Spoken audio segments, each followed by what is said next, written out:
칙곡의 철학인물전. 오늘은 로마 시대 철학자이자 정치가 극작가인 루키우스 안나이우스 세네카에 대해 알아보겠습니다. 세네카는 당시 로마 제국의 속주인 지금의 스페인 코르도바의 유력한 가문에서 삼형제 중 차남으로 태어났다. 그의 아버지는 수사와 웅변에 뛰어났던 노 세네카이고 그의 형은 신약 성서의 사도행전에 등장하는 갈리오 총독이며 그의 동생인 멜라는 로마의 대표적인 시인 중 한 사람인 루카누스의 아버지다. 불행하게도 이 세 형제와 조카까지 모두 네로 황제에 의해 죽음을 맞이한다. 집안의 가풍이었던 학자적 자세와 도덕적 지조가 폭군과의 타협을 가로막았던 것이다. 비록 스페인 태생이지만 세네카는 로마에서 자라고 컸다. 어린 나이에 아버지를 따라 제국의 심장부로 들어갔던 것이다. 이 시기에 세네카는 스토아 철학자 아탈로스, 피타고라스 학파의 철학자 소티온에게서 철학 강의를 들은 것으로 알려져 있다. 일찍이 아버지에게 수사학을 공부했고 이후 스토아 철학의 대가였던 섹스투스의 제자가 된다. 그러나 어느 순간 세네카가 심한 천식으로 인하여 건강이 심각하게 악화되자 이모는 세네카를 데리고 남편인 갈리오가 총독으로 있던 이집트로 가서 약 6년간 요양 생활을 보냈다. 천식과 결핵으로 요양과 치료를 반복했어야 했기 때문이다. 31년 세네카는 다시 로마로 돌아와 활동하기 시작했다. 그는 지방 출신임에도 불구하고 재무관에 임명되어 원로원에 입성하였으며 뛰어난 웅변 실력으로 금세 원로원을 대표하는 목소리가 되었다.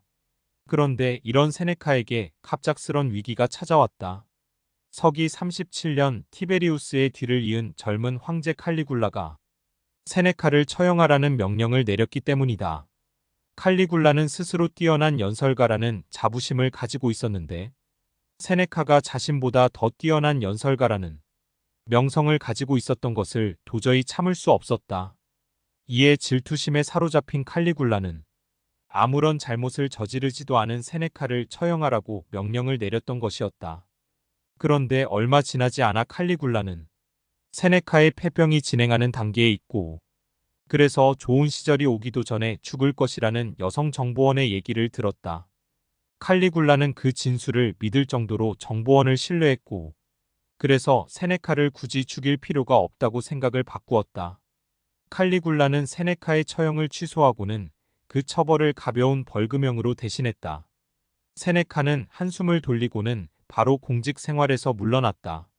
41년 칼리굴라가 죽고 클라우디우스가 황제로 즉위하자 로마 정치에 있어서 중요한 인물이었던 세네카는 다시 복권되었다. 하지만 또다시 시련이 다가왔다. 클라우디우스 세 번째 부인 메살리나가 클라우디우스의 관심을 받는 율리아 리빌라를 질투해서 간통했다는 날조된 명분으로 그녀를 추방시켰는데 이때 그 간통의 상대자로 지목된 것이 바로 세네카였다. 세네카가 지목된 이유는 확실하진 않지만 그의 유명세가 원로원의 반대편에 서 있는 남편 클라우디우스에게 독이 될 것이라는 메살리나의 판단인 것으로 보인다. 이로써 세네카는 코르시카로 끌려가 8년간 유배 생활을 해야 했다.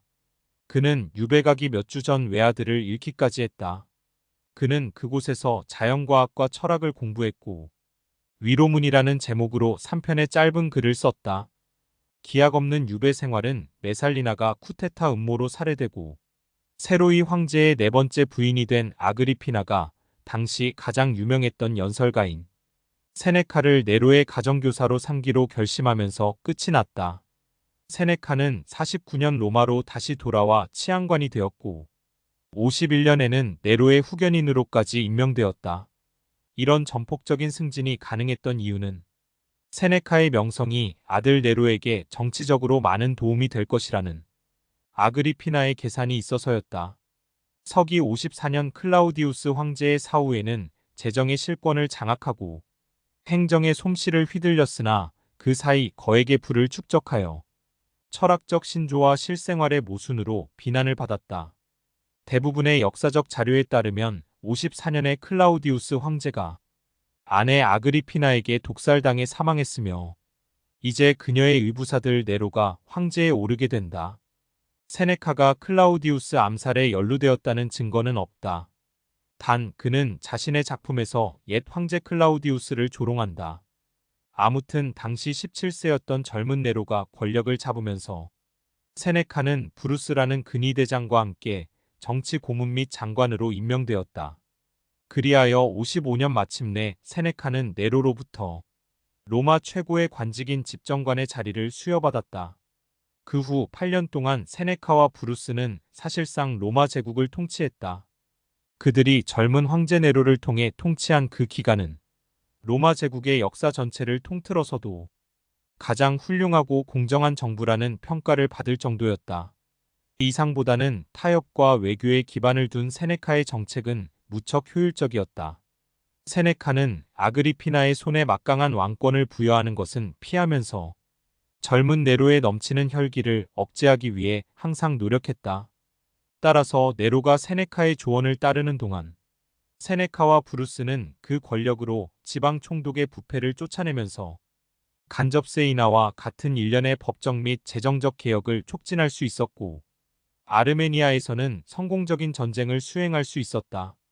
그러나 네로는 자라면서 조금씩 자신의 본성을 드러내기 시작한다.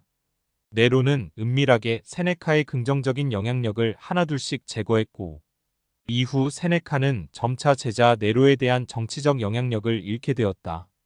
58년에는 네로의 고문인 수일리우스가 세네카를 다음과 같은 혐의로 고발했다.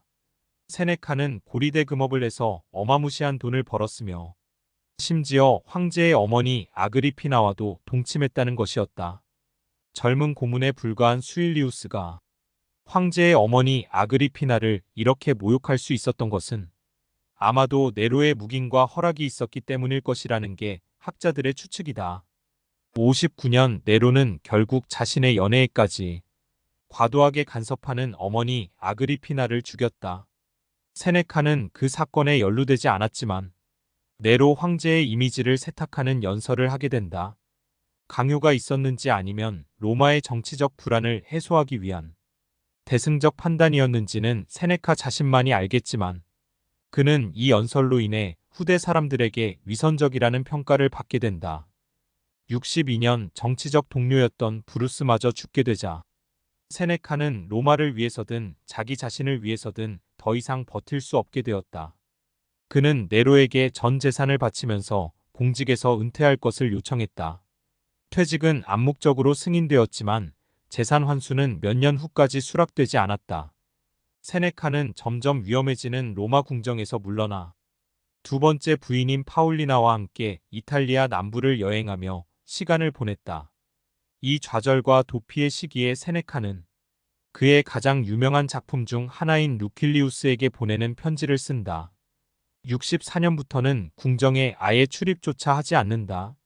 그럼에도 불구하고 세네카는 이전 제자 네로의 강박적인 도착증에서 완전히 벗어날 수 없었다. 65년에 조카인 루카누스가 반역 음모에 연루되자 세네카도 같은 혐의로 기소되었다. 세네카는 그 음모에 참여하지 않았지만 그 음모를 사전에 알고도 알리지 않았다는 의혹을 받았다. 결국 세네카는 네로로부터 자살을 명령받게 된다.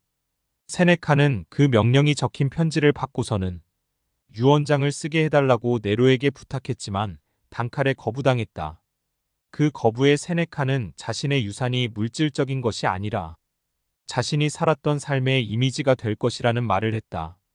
결국 세네카는 자신의 죽을 수밖에 없다는 것을 담담히 받아들이고는 자신의 정맥을 칼로 베어 자살을 시도했다.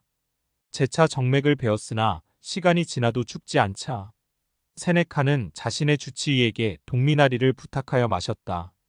그래도 죽지 않았다. 그는 마침내 뜨거운 욕탕에 데려다 달라고 부탁했고 천식을 앓던 세네카는 그곳에서 질식하여 숨을 거뒀다.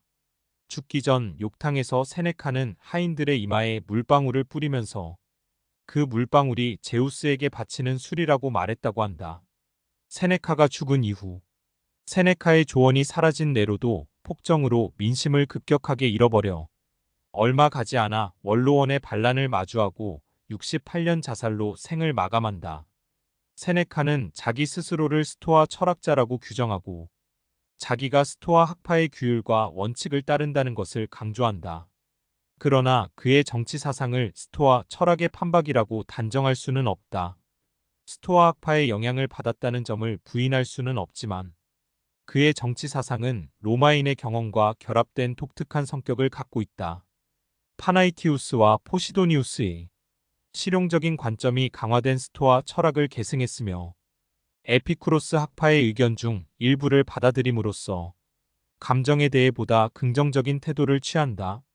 일반적으로 스토아 철학이라고 하면 크게 두 가지 측면이 강조된다. 첫째, 최고의 선으로서 무정념, 즉 감정 또는 열정으로부터 자유로운 상태다. 스토아 철학자들은 감정 또는 열정을 외적 선으로 규정한다. 그리고 이러한 외적 선이 내적 완전함을 방해하지 못하도록 이성으로 규제하는 무정념의 상태. 이것이 최고의 선인 행복에 도달하는 길이라고 믿었던 것이다. 둘째, 자연을 이론적이고 유기체적 체계로 이해하고 모든 일이 필연적인 인과관계를 통해 결정된다는 견해다. 물론 스토아 철학의 이런 태도를 운명론으로 단순화할 수는 없다.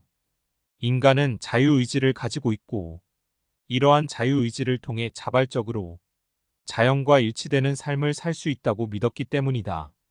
다만 인식론적으로 자연과 인간의 수직적 관계를 받아들인 것은 부인할 수 없다. 세네카는 스토아 철학에서 도덕적 부분을 더욱 부각시킨다. 일찍이 로마의 스토아 철학자들은 인간 이성의 무한한 가능성에 주목했고 타고난 본성보다 점진적 개선을 우선시하는 경향을 보였다. 아울러 제국이 가져다준 평화 속에서 모든 사람들은 평등하며 노예와 여성을 포함한 모든 사람에게 교육의 혜택이 돌아가야 한다는 견해를 가지고 있었다. 이런 맥락에서 세네카는 스토아 철학에서 두 가지 측면을 강화한다. 첫째, 세네카는 도덕적 현자에게 다른 사람들을 지식과 행복의 길로 인도하는 역할을 부여한다. 여기에서 사회적 위계는 자연에 부합한 도덕적 삶의 위계로 대체되고 군주가 기초해야 할 덕성이 가져올 사회적 혜택에 초점이 맞추어진다. 이때 그는 분노와 같은 감정에 지배당하는 삶은 참주 아래 살아가는 사람들의 노예 상태와 동일하다고까지 말한다. 정의의 실현을 위한 분노의 사회적 가능성에 주목하기보다 이성을 통한 감정의 규제에 여전히 충실한 것이다. 둘째, 세네카는 운명의 여신과 자연의 섭리를 따르는 완벽한 이성을 일치시킨다. 그러기에 궁극적으로 그에게는 운명의 장난과 같은 우연히 도덕적 고결함을 방해할 여지가 없다. 종종 시기심과 같은 감정 때문에 판단이 흐려지더라도 올바른 이성적 판단을 고수해야 한다. 그리고 자신의 행동을 다른 사람들의 판단에 맞추는 행동은 용납되지 않는다.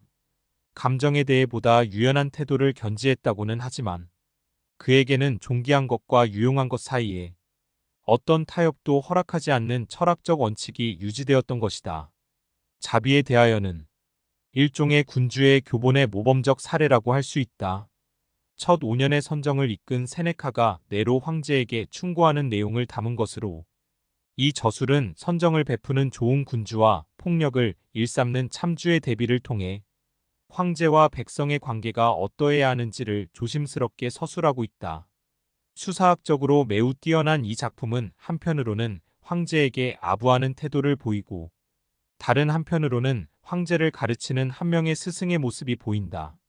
수사적으로 매우 치밀한 계산이 깔린 저술인 것이다. 그러나 이 저술에 담긴 내용을 수사적 설득으로만 국한시키는 것은 지나친 단순하다. 이 저술이 갖는 또 다른 의도가 로마 재정의 정당성을 획득하려는 것이기 때문이다.